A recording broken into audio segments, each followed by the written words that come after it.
Putain de bordel de cul à chiottes, je viens de découvrir une nouvelle discipline de la politique actuelle. Et non, je ne suis pas vulgaire, je suis grossière. Il y a une grosse différence. Bref, quoi que je disais. Ah oui, j'ai découvert un autre mou du bulbe. Ouais, un cuit de pine d'huître, un fini à la pisse. Mais de l'autre parti politique. Ils sont mignons. Les fachos du Front National, nous, on a ce qu'il faut pour vous attendre et on vous courra après. On vous courra après. Ah oui, il y en a qui vont courir. Hein? Nous, on aime ça, nous. C'est notre job, ça. Nous, on est les spécialistes de ça. Et le monde le sait. Normal, on peut te l'apprendre. On peut te l'apprendre et jouer au football avec. Nous, on n'aura jamais de problème de ballon. Cette nouvelle discipline olympique de parti politique, c'est le lancer de tête. Avec une petite machette, comme si tu devais compenser quelque chose. Enfin, avec une petite machette, avec l'option défense de la démocratie. Ils sont mignons. Le principe est simple. Tu commences à expliquer que les autres, c'est des fachos. Que leurs propos, elles sont haineux. Pas laineux, hein. Non, haineux. Et tu dis qu'ils menacent tout le monde. Et ensuite, pour dénoncer tout ça, tu sors ta petite machette. C'est conceptuel. C'est comme si que le mec, il ouvrait une campagne contre l'alcool avec une bouteille de whisky dans chaque main. Et le plus meilleur du merveilleux du plus pire, c'est son raisonnement. Nous, on va leur courir après. Et il mime une tête tranchée. Ou il prend aussi une tête pour faire voir qu'il va jouer au ballon. Le gars. Le ballon. Le gars. Le ballon. Le gars. Alors là, chapeau bonhomme.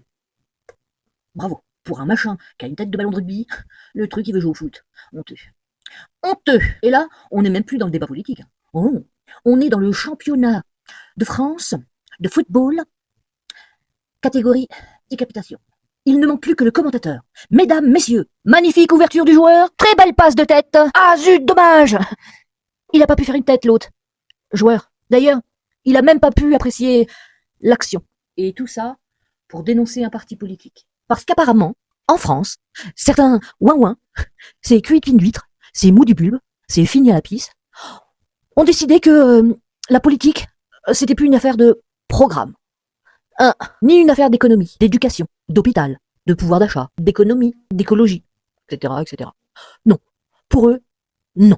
La machette, pardon. La machette. J'en aurais ri si c'était deux gamins qui se chamaillaient dans une cour de récréation. Je rigolerais aussi parce que je les entendrais. C'est toi qui as commencé! Mais bon, dans cette cour de récréation-là, ils ont remplacé les billes par des menaces de mort. Et pendant ce temps, les citoyens regardent le spectacle en se demandant, excusez-moi, mais est-ce que quelqu'un pourrait éventuellement essayer de rendre notre vie meilleure? Parce que personnellement, cette guerre permanente entre les partis politiques, enfin plus exactement, entre les partisans de ces partis politiques qui se battent pour un maître, un sauveur de l'univers impitoyable, sauveur de la galaxie, de la planète Roquefort, ce n'est pas fascinant du tout. Non, c'est même énergivore. Ça fait peur un petit peu quand même. Parce que quand je les regarde, je constate qu'ils ne se battent plus pour une vie meilleure pour tous, ni pour améliorer toutes les problématiques de ce pays. Ils se battent pour savoir qui va gagner. Gagner quoi?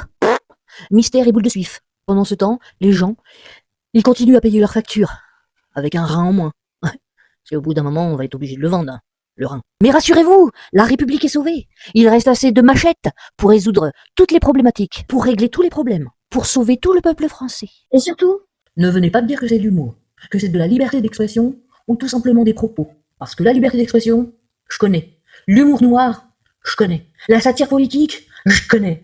L'humour tout court, je connais. Et ça, c'était pas de l'humour. Absolument pas de l'humour. Le problème avec ce genre de discours, c'est qu'à force de dénigrer l'autre comme un ennemi, de l'insulter, de le déshumaniser et de banaliser la violence contre lui, on finit par rendre acceptable ce qui ne devrait jamais l'être. Putain, pourtant l'histoire nous a bien montré où pouvait nous emmener cette putain de mécanique. Je le répète, un certain Adolf Hitler l'avait compris lui aussi, avant de faire du mal à beaucoup d'êtres humains. Il fallait tout simplement commencer par leur coller une étiquette, les désigner comme ennemis, et répéter suffisamment fort qu'ils étaient le problème. Alors comme d'hab, je le dis, je me sens obligé de le dire, bien évidemment que je ne compare pas ce personnage à Adolf Hitler.